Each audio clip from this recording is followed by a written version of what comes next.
asking our brother Vocab to give us the rundown on the history of the Orthodox Church and possibly even take it all the way back before 1054, brother.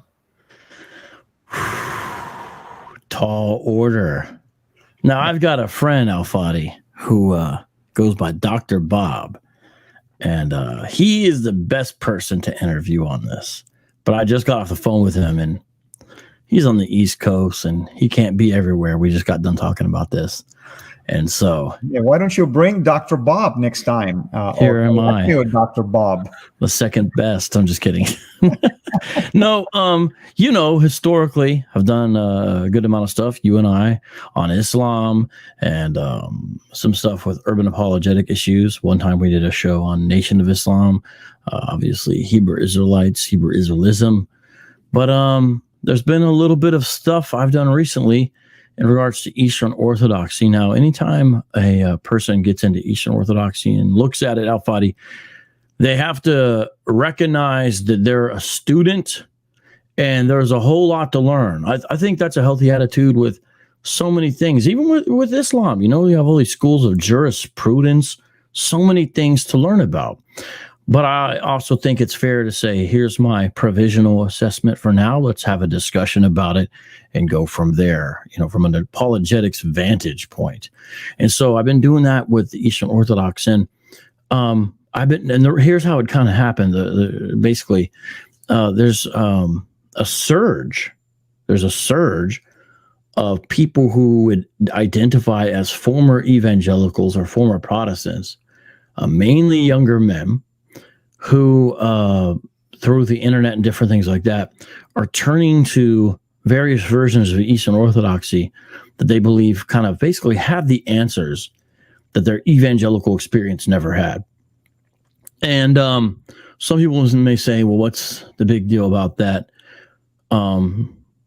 We could only see the positives, but I don't think we'd be looking at the complete picture if we only saw the positives. Now, I do want to try to talk about some of the positives tonight, but the complete picture includes problematic areas within Eastern Orthodox Christianity. Now, there's different places and spots to go within that, and so the conversation changes if you're talking about Armenians or Latvians or Copts, and technically they're part of Eastern Christianity, but as far as when people define Eastern Orthodoxy proper, I guess, the Copts, by most estimations, don't get included in that because they're non-Chalcedonian. So I'm gonna explain what I'm saying here in a second.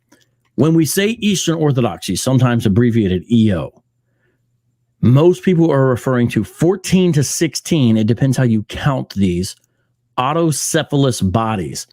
That means self-governing. So the two biggest are the Russian Orthodox and the Greek Orthodox. They're self-governing, independent from each other, just speaking about those two main big branches. But they're in communion with each other in the sense that they recognize each other as fellow Christians within this thing that is sometimes called Eastern Orthodoxy or Orthodoxy. But then there's also Eastern Christianity that's a bigger thing than that. And that gets into what are sometimes called the OOC, the Oriental Orthodox churches. That's an old way to refer to them. And it seems like no one's kind of come up with a better name. Like the Coptic Church. The Coptic Church is the most prominent example, I think, of an Oriental Orthodox church. Yes, okay. Exactly. Then there's what sometimes you'll see abbreviated on the internet as COTE, Churches of the East. So not identified with the Oriental Orthodox, not identified with Eastern Orthodoxy, if you're using kind of capital letters, to put it that way. Churches of the East, the most prominent examples in some people's mind might be the Assyrian Church of the East, for example.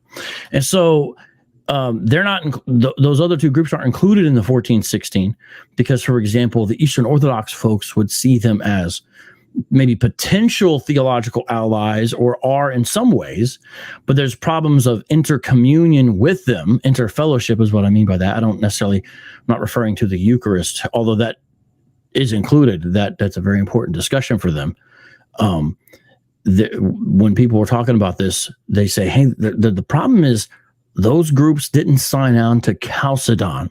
So if we go back to church history, The Council of Chalcedon was really primarily over Christology. Who is Jesus? But let's define this thing even greater, even more specific, with even more detail. And there was something called the Chalcedon definition, which, even though a lot of evangelicals might not be confessional, there are confessional evangelicals. It means they hold to a certain confession. Most of them, like if you look at a lot of systematic theologies, would say Chalcedon is good. We essentially agree. We think there's problems if people start deviating from Chalcedon. So the irony is a lot of Eastern Orthodox folks see a lot of evangelicals a lot of times as schismatics, maybe misguided, would be a charitable reading. You know, these kind of young bucks who don't really know a bunch about church history, but think they do. But the irony is we would basically be like, Chalcedon, yeah. Whereas, you know, the Copts, for example, never signed on to it. And so that's an element. Now, there's a lot more elements. And notice I'm not even talking about divisions when I talk about those divisions between the East and West, really, primarily.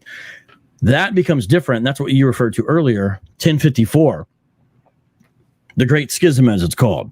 Now, this problem had been brewing for a long time between the eastern half of Christianity and the western half of Christianity. And these are oversimplified elements to discuss it this way, but you kind of got to do that to move the conversation along to an extent.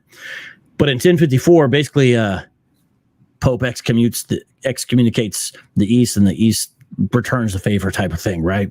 So you're out, right? And so Rome would say that's when they left proper papal authority. You know, they went renegade against the Bishop of Rome, type of thing, perhaps they might say. Whereas the East would say that's when the Pope, he went rogue, he went renegade.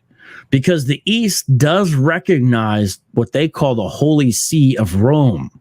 So they have 5 Holy Sees. These are cities that have jurisdictions in ecclesiastical matters. All 4 of the 5 of what's called a pentarchy are in the East. 1 is in the West, Rome. Now, what happened, though, is over time, and this relates directly to this channel, I think, a lot. This is going past 1054. Although everyone should remember, Islam exists in 1054, right? I think most people watch that. So it's like, try to put that in the context, right? The framework. What happened over time is not just through the oppression of Islam, but you cannot discuss Eastern Christianity without discussing the oppression of Islam. Partially through the oppression of Islam, these cities, they lost their significance in modern matters for a variety of reasons, and it became more of a historical reality than it did a current day church reality. And because of that, Rome never experienced that level of persecution from Islam.